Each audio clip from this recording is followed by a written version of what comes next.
When the whole family was gathered around the dinner table, the man I had loved with all the years of my youth held a leather belt in his hand, walked up to me, and shouted for me to kneel and confess to infidelity.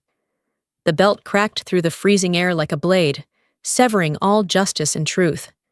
I didn't cry or beg.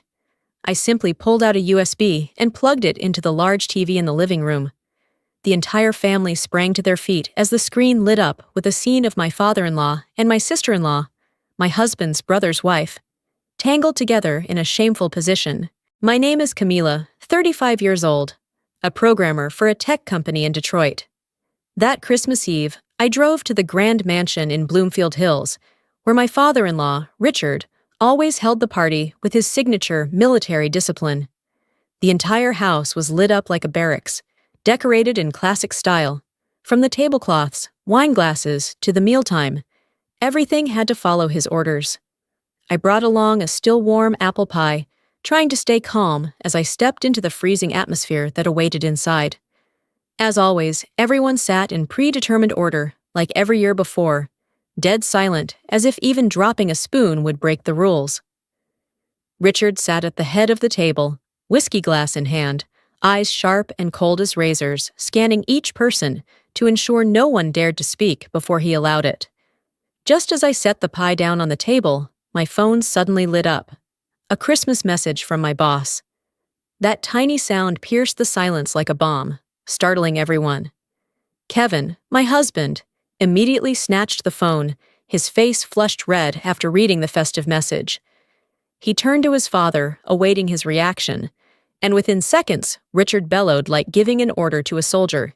"You want to be a real man? Handle your wife." I stood there, watching my husband tremble as he pulled down his grandfather's old leather belt from the hook, then screamed in my face, "Kneel!" Beside him, Carol, my mother-in-law, covered her mouth, trembling, eyes filled with panic, yet still unable to speak, for she had known only fear of her husband for 40 years. And Chloe, my sister-in-law, always clad in tight clothes and laughing loudly, leaned against the fireplace in a blazing red dress, sneering, "Poor Camilla, always trying to act righteous." I didn't kneel. I didn't cry. I simply walked slowly toward the 75-inch TV on the wall, plugged in the USB drive I had prepared into its port. Kevin hadn't even raised the belt yet when the screen lit up, and the fake world Richard had built over decades began to crumble second by second. The moment Kevin's belt snapped upward, the light from the TV blasted across his face, freezing his raised arm mid-air. I stepped aside without speaking. I didn't need to. The images on the screen were already doing all the work for me. The footage opened with the sound of wind slipping through the crack of the study room door. Then the hidden camera lens automatically adjusted its focus. On the screen appeared Richard, my father-in-law, pinning Chloe down on the very oak desk where he always bragged to everyone. "This is where I write my war journals, where I reflect on honor." But the honor he worshipped was nothing but a hollow shell. Under the soft yellow desk lamp, Richard was hunched over Chloe, and Chloe was moaning as if she had forgotten who her own husband was. A sharp clatter rang out. The whiskey glass slipped from Richard's trembling fingers, hit the carpet, and shattered into cold shards. I hadn't even looked at his reaction yet when the next sound exploded through the room. Carol screamed. It wasn't the cry of a mother, nor the sob of a wife. It was a scream of 40 years of suffocating rage tearing free as if her chest were about to split open. Her face flushed red, her eyes wide with panic and fury, and without a single second of hesitation, she hurled the porcelain plate she was eating from straight at Richard. It cracked in half against the chair, and right after that throw, Carol collapsed to the floor as if her body could no longer bear the weight of the truth. Chloe stood frozen, hands over her mouth, her eyes stretched so wide they looked like the skin might tear. The red tight dress she always flaunted suddenly became something strangling her own breath. That red no longer symbolized seduction. It looked like blood, like a warning, like a curse. Kevin, however, was different. He didn't shout. He didn't rush to help his mother. He didn't look at me. He simply stood there, staring at the TV, staring at the actions of the man he had always viewed as his model of manhood. The belt slipped from his hand, hitting the floor with a sound so faint that if the living room hadn't been silent as a graveyard, no one would have heard it. But I heard it clearly. The belt hitting the ground sounded like the crack of an illusion breaking apart. His mind was blank. His lips trembled. I saw in his eyes the collapse of a son, a husband, a man who had never once stood on his own feet. And for the first time, I saw Kevin afraid. Not afraid of losing me, but afraid of losing the father figure he had worshipped his entire life. And I still stood there, calm as when I plugged the USB into the TV. I didn't need to prove anything, because in the end, the truth had finally chosen to speak for me. Richard cleared his throat, trying to rebuild the authority that had shattered alongside the whiskey glass. He gripped the back of the chair like a man trying to cling to the last remains of his power, then growled each word, his voice shaking but still desperately forcing command. "This is manipulated!" The whole family flinched at his volume, but beneath the trembling tone, I heard the panic of a beast cornered with nowhere left to run. Chloe burst into tears immediately, so quickly I knew it wasn't remorse. It was the reflex of someone who had survived by deceit. She buried her glitter-covered hands over her face, crying and screaming, "He made me do it! He forced me!" Her words echoed through the large room, but sounded hollow, like rehearsed lines that meant nothing against the raw truth playing on the screen. I didn't respond. I didn't look at Chloe. I didn't look at Richard.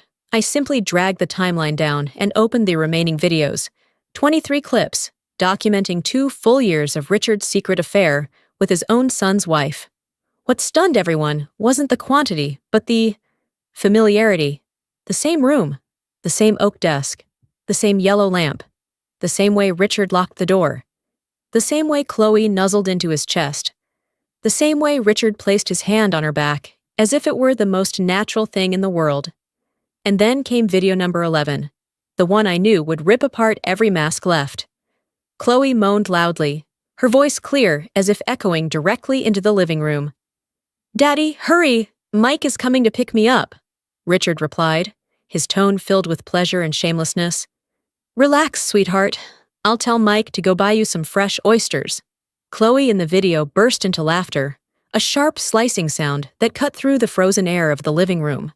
No one dared breathe, no one dared move, no one dared look at each other. Only the light from the TV reflected on the pale, horrified faces, as if everyone had just seen a person they never truly knew. And for the first time, every member of the family trembled as they looked at Richard like he was a depraved creature, a man who had not only betrayed his wife, his son, his honor, but had destroyed the very moral foundation he had spent his entire life preaching. No one spoke.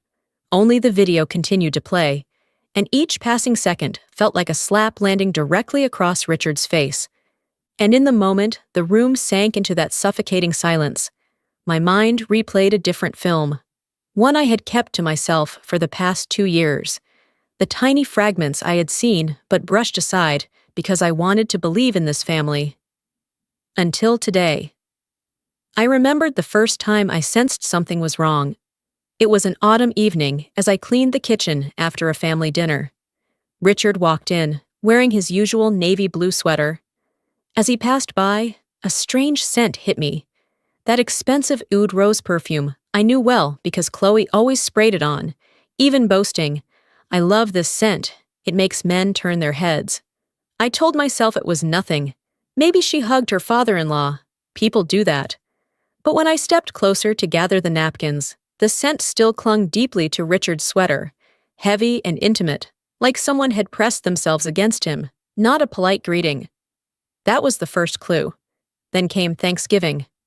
I stood behind Richard as he watched football with Kevin. Under the slanted yellow light, I noticed a smudge of brown nude lipstick on his shirt collar, the exact shade Chloe always wore on holidays. I stared at that stain for 10 full seconds, 10 seconds that felt like a year. Richard's hand rose instinctively to adjust his collar, covering the mark. I remember his eyes flicking sideways, quick, like a man who knew he had just exposed evidence. That was the second clue. But everything was still just suspicion, until the Ring and Nest cameras around the house began disconnecting on the exact days Chloe visited. Not constant outages, selective ones. 1 hour only, conveniently matching her just dropping by for fun visits. The first time, I blamed the weather. By the third, seventh, eighth time, I knew it wasn't coincidence. I remembered clearly how Richard once bragged to his veteran buddies, "I can control this entire house with 10 cameras I installed myself." He said it with the smugness of a man who believes he's too smart to be caught. That day, I decided to do the one thing he never expected, use the very system he relied on to control everyone, to expose him. I opened my laptop in the bedroom, accessed the Ring and Nest devices using the admin account Richard had forgotten to change the password for. The disconnected clips weren't gone. They were hidden in the cloud. Using my AI skills, I recovered every deleted and overwritten file, each frame restored through the algorithms I build at work. One by one, the files appeared. Every breath, every zipper pulled, every look Chloe gave him as she wrapped her arms around her father-in-law's neck. Each video surfaced like another nail sealing the coffin of a rotten family. I didn't cry. I silently copied everything onto my personal hard drive, then uploaded duplicates into a 2-layer encrypted cloud server I rented in California, far enough that no one in this house could reach it. That was the night I understood. In this house, I was the only one who saw the truth. And if I didn't speak, no one ever would. But I wasn't the only one who had sensed something was wrong. There was someone else who had seen the signs. But because of love, because of trust, he convinced himself to look away. That person was Mike, Chloe's husband, a firefighter who worked so many night shifts that sometimes he only saw his wife for a few hours each day before rushing back to emergency calls. I remembered a conversation with Mike during a summer BBQ. He casually mentioned how lately Chloe kept saying she had to visit her in-laws on nights he was on duty, but his voice carried an unmistakable wobble, as if even he didn't quite believe what she said, but was too afraid to dig deeper. Then there was the time Mike accidentally saw a message on Chloe's phone when she left the sofa for the kitchen. The screen was still lit up, and the message read clearly, "Good girl." Sent by Richard. Mike stood frozen for 3 seconds, long enough for his heart to tighten and his hands to start trembling. But then he quickly set the phone down, as if afraid he was misreading things, afraid of being unfairly jealous of the wife he still believed was seductive but harmless. But the hardest blow came from a FaceTime call. Mike told me later that one night he called home mid-shift to check if Chloe had eaten. The call connected, and her image appeared, tousled hair, shallow breath, her face glistening with sweat, yet she still tried to smile. When Mike asked, "What are you doing? You sound out of breath," he heard a heavy, slow exhale in the background, a breath that didn't sound like a woman's and wasn't from a TV. Chloe flinched, her eyes darting for a brief second anyone perceptive would have noticed, then forced a chuckle. "Oh, that's Lucy. The puppy's snoring. He's really loud." 2 seconds later, she hung up, like someone trying to smother flames in a room soaked in gasoline. Mike stood there with the phone in his hand, the heart of a man who loved his wife, yet felt like he had just glimpsed through the crack of a door into a dark truth he wasn't ready to face. From that day on, Mike began to suspect. But suspicion alone wasn't enough. He still lacked proof, something to confirm that his instincts had never been wrong. And ironically, that proof was now playing right before his eyes, on the very TV Richard used to flaunt his authority. Amidst the chaos, I saw Carol still lying motionless on the floor, her face pale from the shock of having hurled a porcelain plate at her own husband. And in that very moment, a memory burst into my mind. Something I had locked away in a drawer for months, something Carol had entrusted to me, but which I hadn't fully understood until now. It was a spring afternoon 3 months ago. Carol called me out to the garden, where she often tended to the rose bushes Richard hated because they didn't match the military layout. She held a yellow envelope in her hand, so old that its edges had softened and frayed. She didn't meet my eyes. Her voice trembled like it could shatter with a single gust of wind. "If one day I disappear mysteriously, take this to a lawyer." I was stunned hearing those words, but Carol offered no explanation. She simply pressed the envelope into my hand like someone sending off the last secret of her life. That evening, when I returned home, I opened it.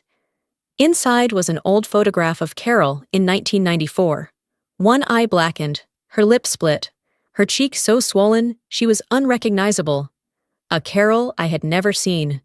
Not the gentle, timid woman who always shrank into the walls of this house, but a mother who had suffered so much cruelty from her husband that she had cried out for help.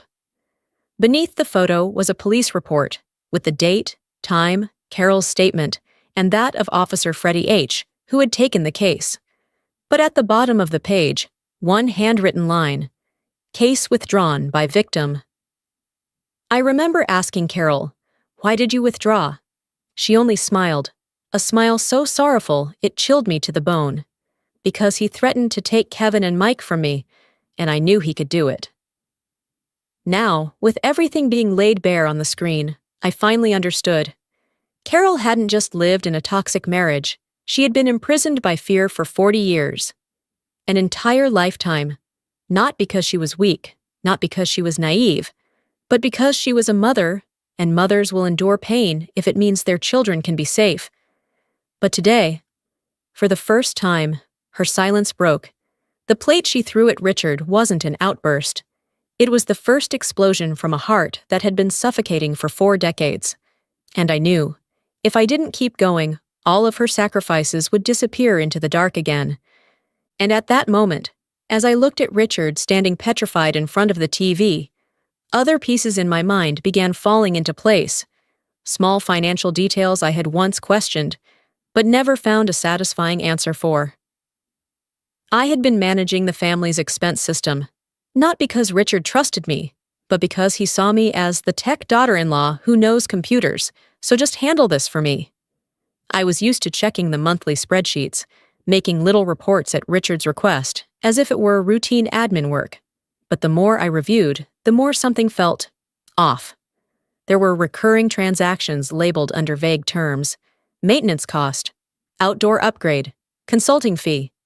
No invoices attached, no notes, no listed recipients, and all were transferred to the same account, RV Holdings, LLC. At first, I thought it was one of Richard's side real estate ventures. He had once bragged about knowing people in the property industry, but when I checked the Michigan Business Registry website more closely, I froze. RV Holdings, LLC had only 2 registered members, Richard Vaughn and Chloe Vaughn, my sister-in-law, Mike's wife.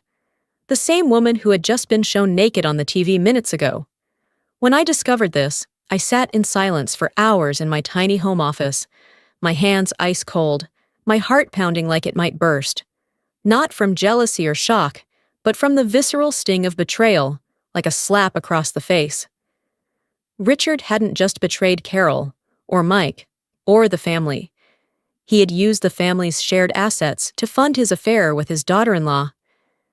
I began investigating deeper, cross-checking each transaction from the past 24 months. The number that appeared was cold and clear: $280,000. Over 2 years. Withdrawn from the family account, directly deposited into the LLC owned by Richard and Chloe. Not petty cash, not gifts. It was outright theft in plain sight. I checked every invoice, every bank statement, every online banking record. And what chilled me most was, everything was legal. Everything was traceable. Everything had a paper trail. Richard never thought anyone would notice. Never thought anyone was smart enough to follow the trail. Never thought someone was silently watching. I remember sitting there late at night, hands shaking, but still saving every file into a folder labeled Forward Evidence. I duplicated them, zipped them into multiple backups, uploaded them to an encrypted cloud, and documented every date, every amount, every reason for transfer. Each number became an irrefutable piece of evidence. Each transaction, a deep cut into the moral code Richard had always preached. And now, as he trembled before the TV, those numbers became invisible weapons in my hands, stronger than anything that could be dismissed with a "this is manipulated." Financial truth, just like video truth, cannot be erased. And in the moment when every mask was torn away, from betrayal to money, I watched Kevin break apart right before my eyes. He staggered one step, then suddenly dropped to his knees, his trembling hands clawing at the carpet, like a man searching for the last anchor of a life that had gone wrong for far too long.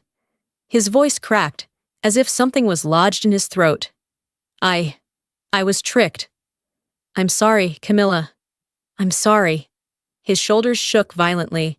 His head bowed so low his forehead nearly touched the floor. But I did not reach out to lift him. I did not comfort him. I did not touch his hair. I did not erase his humiliation with any easy forgiveness. I looked straight at him, into those reddened eyes that seemed to have just awakened from decades of blind obedience, and I said softly, but sharp as a blade, "You hit me, before you even let me speak." Kevin lifted his face, and in his eyes I saw complete collapse. Not because of the videos, not because of the truth about his father, but because he finally realized he had become Richard's shadow without ever noticing it. I quietly turned away. No sigh, no tear. I picked up the wool coat draped over the chair, slipping it onto my shoulders as if I had prepared for this moment long ago. Outside, the Michigan snow was still falling, large, white flakes as though trying to soften every wound on the ground. I walked toward the door, unlocked it, and the cold wind hitting my face made me feel more awake than ever. No one called out to me. No one dared stop me. No one had any right to say anything anymore. I whispered a single sentence, not for anyone else to hear, but like a farewell to the life I was leaving behind. "That's enough." Then I stepped out of the house, leaving behind the sobbing, the trembling whispers, and a family coming apart at the seams. In the sharp, restless Michigan cold, I climbed into my car and drove without looking back, afraid that a single glance might pull me back into that toxic vortex. I didn't know how long I had been driving, only that my hands were still shaking with adrenaline, and my head throbbed with the weight of too much truth collapsing in a single night. By the time I realized it, I had turned into the hotel district near the airport, a place where I knew I could disappear into the anonymity of hundreds of flights a day. I chose the Weston Detroit Metropolitan Airport, far enough, quiet enough, unfamiliar enough that no one could find me quickly. I checked into a room on the 8th floor. The door clicked shut behind me, a small sound that made me feel safer than anything else so far. I turned on the warm yellow lamp, its glow soft enough to make me want to crumble onto the bed. But I couldn't. Not tonight. I opened my laptop, set the USB on the desk like the most important piece of evidence in my life. Then, one by one, each file, each video, each bank statement, I uploaded them to the second cloud server, the private system I built years ago for a night exactly like this. Every successful upload felt like a deeper breath filling my lungs, a backup for the truth, an insurance policy for my life. When the backups finished, I logged into Michigan courts. Anyone in Michigan who is divorced knows everything can be done online. I entered my name, Kevin's name, our address, the reason for the divorce, domestic violence, and infidelity. I clicked submit, and the moment the button turned gray, I knew my marriage had finally left the hands of anyone but my own. My phone lit up. Kevin called. First time, second, 10th, 17th. I blocked him after the 17th call, my finger cold, but my heart no longer trembling. Then the phone buzzed again. Not Kevin. Richard. He didn't apologize, didn't ask about his wife or his sons, didn't acknowledge fault. Only the cold, heavy voice I knew too well echoed in my voicemail, striking my ear like a hammer. "All you need to do is delete everything, and our family will go back to normal." A second message arrived, shorter, sharper. "You will suffer very quietly if you don't comply." I inhaled slowly, then opened my messaging app and forwarded everything, all of it, to Amy, Kevin's cousin. The only person in that household who had ever stood with me, the one who had seen Richard scream at Carol and once whispered to me, "If anything ever happens, call me first." I added one line, "If something happens to me, give all of this to the police." After sending it, I set the phone down, my palms ice cold. But inside my chest, I knew I had just done what Carol never dared do in 40 years. I saved myself. But I never expected that within the next 24 hours, the truth I had carried for 2 years would become a tidal wave swallowing Richard's entire family, one by one, layer by layer, leaving no one untouched. The next morning, while I sat by the hotel window watching planes lift off the runway, my phone buzzed nonstop. Amy messaged, "Camilla, the videos reached the Veterans Association." I froze.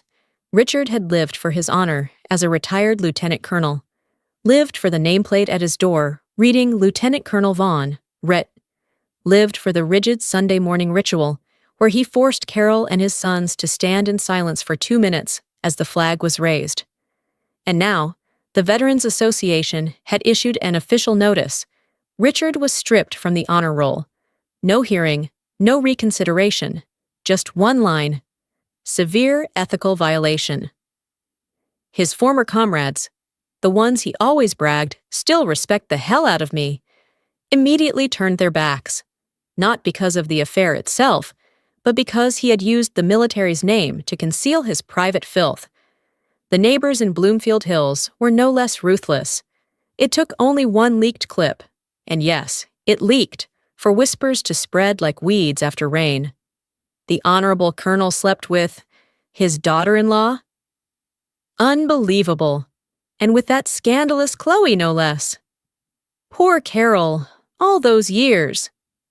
The reputation Richard forged with military steel collapsed faster than the ticking second hand of a clock. And Carol. That afternoon, Amy sent me a short voice recording. Carol's voice was soft, trembling. "I'm gone. I've had enough." She left the house that had imprisoned her for 40 years and moved in with her sister in Grand Rapids. Amy said that when Carol stepped out of the car, she laughed, a weak, shaky laugh, but a real one. "It's the first time I feel like I can breathe," she said. Chloe wasn't as fortunate. When Mike, her husband, finished watching all the videos, he said nothing. Didn't cry. Didn't scream. Didn't break anything. He simply packed his things, walked out the door, and filed for divorce on Christmas night. Amy witnessed it. She messaged me only one sentence. Mike looked at Chloe like she was a stranger, and then he left. Another family shattered. All because one man and one woman chose betrayal over decency. But the aftershocks didn't stop. The next morning, just as I opened my eyes, my phone lit up again. Amy was calling. This time, her voice wasn't calm. It was panicked. "Camilla, Richard is in the hospital. Stroke. Kevin's at Beaumont." I went still. Richard, the man who once roared that a colonel never falls, now lay motionless, half paralyzed. The stroke hit after a night of tension, threats, and the collapse of his honor. Everything he used to control others turned back to destroy him. A brutal irony. According to Amy, Kevin had been sitting in the hospital for 12 straight hours. No food, no sleep, never leaving his father's bedside. One night, Amy saw him slumped in the hospital hallway, his head in his hands. "Why did you do this, Dad? Why did you turn me into this?" But Richard could no longer answer. No nursing insurance, no veteran benefits, no one left to shoulder the burden. And the burden fell on Kevin, a man who had just lost his wife, his home, and himself. To pay the medical bills, Kevin sold the house in Troy, the house he once dreamed of raising children in, the house he had shown me with such pride. Amy said that when the new owners moved in, Kevin sat alone in the empty living room. "I lived my whole life for Dad, and now I have nothing." The guilt weighed heavy on him. Not because he lost everything, but because, in the most critical moment, he chose to hit me, simply because his father gave the order. And I understood then, Some sentences in life enforce themselves, without me needing to lift a hand. A year had passed since that snowy night. A year long enough for people to shed their old skins and grow anew, deep enough for wounds to heal without throbbing every time they were touched. Looking back, it all felt like a movie in which the protagonist had only just learned how to step out of the darkness and walk toward the light. And that light came from someone I never expected. Nathan, my colleague at the tech company in Detroit, the one who always gently asked every morning, "Did you drink enough water today?" The one who quietly left my favorite coffee on my desk when I was too busy to leave my seat. The one who stood beside me in every meeting, never overpowering, only silently supporting. I used to think that was just politeness. After the divorce, I understood. It was kindness. And it was only after the divorce that he finally said the words he had hidden for 3 years. "I've liked you for a long time, but I waited until you were free." I broke down crying in the car he drove as we wandered through Ann Arbor, a leafy university town, where autumn roads were blanketed with golden leaves, where everything seemed to slow down just enough to let people breathe. We married the following spring in a small ceremony with only a few family members and co-workers. No hard liquor, no yelling, no patriarchal rules. Just white flowers, soft sunlight, and a simple vow I had longed for all my life. I respect you. Now, we live in a small house in Ann Arbor with a light gray roof and wide sunlit windows. I no longer need a grand mansion to prove anything. I just need peace. Every morning, Nathan opens the curtains to let sunlight flood the living room, and I make peppermint tea. Its scent reminding me that the day can begin gently instead of fearfully. And at the center of this little house is the most precious thing in my life. My daughter, Lily. She came to me like a gift life returned after all the years of endurance. Every time I hold Lily, see her round little face, bright eyes, and the way her tiny hand grips my finger with absolute trust, I feel as if I've been born again. Lily is not just my daughter. She is the symbol of a new life. A life where I am loved, respected, and free. A life where I no longer bow my head to anyone, no longer ask for permission to breathe, no longer fear someone's footsteps in the house. Lily is proof that I survived. And not just survived. I broke free and rebuilt myself. One weekend afternoon, as Ann Arbor's golden light filtered through the treetops, I buckled Lily into the car and told Nathan, "Let's swing by Costco to grab some diapers." My life now was startlingly simple. No chaos, no fear, just little things like buying diapers, picking milk, and listening to Lily babble in the shopping cart. That Costco afternoon was crowded, carts rattling over the tile floors in steady rhythm. I picked up the brand of diapers Lily liked, placed them in the cart, then turned to see Nathan reading the ingredients label. I remember smiling, the kind of peaceful smile I thought I'd never have again a year ago. But as I turned into the home goods aisle, the metal wheels of another cart suddenly came to a stop directly in front of me. I looked up. Kevin. He stood there, gaunt, his cheekbones jutting out, deep shadows beneath his eyes, as if he hadn't slept soundly in weeks. His cart held only a few cheap items: instant noodles, paper towels, a pack of bottled water, no expensive coats, none of the polish of the man who once lived in the Bloomfield Hills mansion. And what caught my eye most, on his ring finger, was still the old wedding band. Kevin looked at me like someone unsure how to even stand. His throat moved a few times before he managed to whisper a single sentence. "I'm sorry." No dramatic tone, no excuses, no blame, just one short sentence, but it fell with the weight of a lifetime of regret. I looked at him. For a few seconds, I saw Kevin kneeling on the carpet, the belt slipping from his hand. I saw the man who had trembled before the truth of his father, who had lost everything, who had broken down in the hospital hallway as Amy described. But then I looked down at my own cart, where Lily was sucking her thumb and Nathan was bending over to fix her messy hair. My life had turned a new page, and that page had no room for the past to return. I simply nodded, gently, calmly, without anger or blame, as a quiet closing. Then I took Nathan's hand, pushed the cart forward, and left Kevin behind in the busy crowd at Costco. I didn't look back, because sometimes forgiveness doesn't come in words. It comes in choosing to move forward with those who deserve to stay. Even though I had left it all behind, the shattered pieces of the Vaughn family continued to fall, quietly, heavily, beyond anyone's control. And the one who bore the most of it was Richard. One winter afternoon, as light snow blanketed Ann Arbor, Amy sent me a photo. In it was Richard, sitting in a wheelchair, inside the vast mansion in Bloomfield Hills. A house once filled with shouting, commands, the stomp of boots on hardwood. Now so empty you could hear the metal of the wheelchair gently scrape the floor. Carol was gone. Mike was gone. Kevin no longer lived nearby, only visiting when the doctors called. No more maids, no more neighbors dropping by, no more military flag flying proudly out front. Only wind echoing through hallways and cold, bare walls. In front of Richard was the large TV he once used to force the family to watch his old speeches or football games. Now, the TV was on with the volume so low it was almost silent, a bitter irony.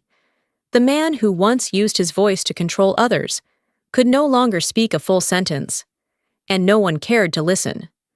Richard sat motionless, one side of his face drooping, his right hand curled tight, his left hand trembling constantly. He raised it, trying to grasp something, but touched only air. Amy said that gesture repeated over and over, like an unconscious reflex, as if he were trying to hold on to the power life had taken from him. Right beside him sat an old family photo, a young Carol, smiling gently. Kevin and Mike on either side, bright-eyed and carefree. And Richard, in the center, in full uniform, eyes full of pride. Richard stared at that photo for a long time, a very long time, until his left hand shook so violently Amy had to rush over and hold it down. But when she asked if he wanted the TV turned off or the lights on, Richard gave no answer.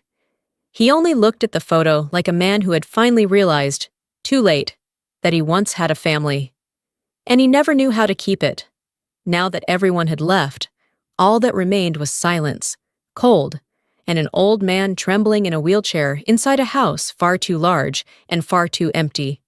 I read Amy's message, looked at the photo of Richard frozen in front of that old family picture, then gently set my phone down. There was no satisfaction, no victorious revenge, only a strange calm, as if life had quietly closed a door I no longer belonged behind. That afternoon, the Michigan air was so cold my breath turned to mist.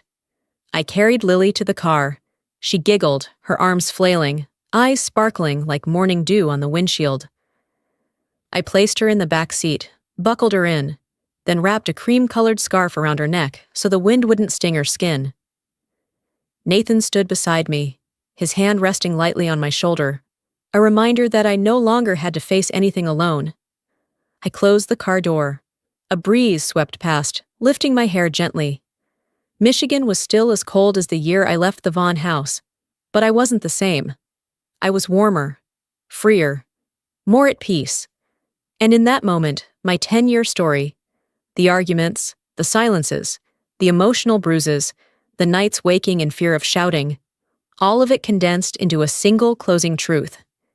The tighter someone tries to control, the more they lose when truth breaks free. The silent will one day speak, and a woman only needs to rise once, at the right time, to change her fate forever. Nathan started the car. I looked at Lily through the rearview mirror. She was sucking her thumb, her innocent eyes staring at the world I had made safer with my own hands. Then we drove away, leaving behind not just another winter, but an entire old life. If this story touched you, please like, subscribe, and share this video so that more women can find the strength within themselves. Thank you for listening.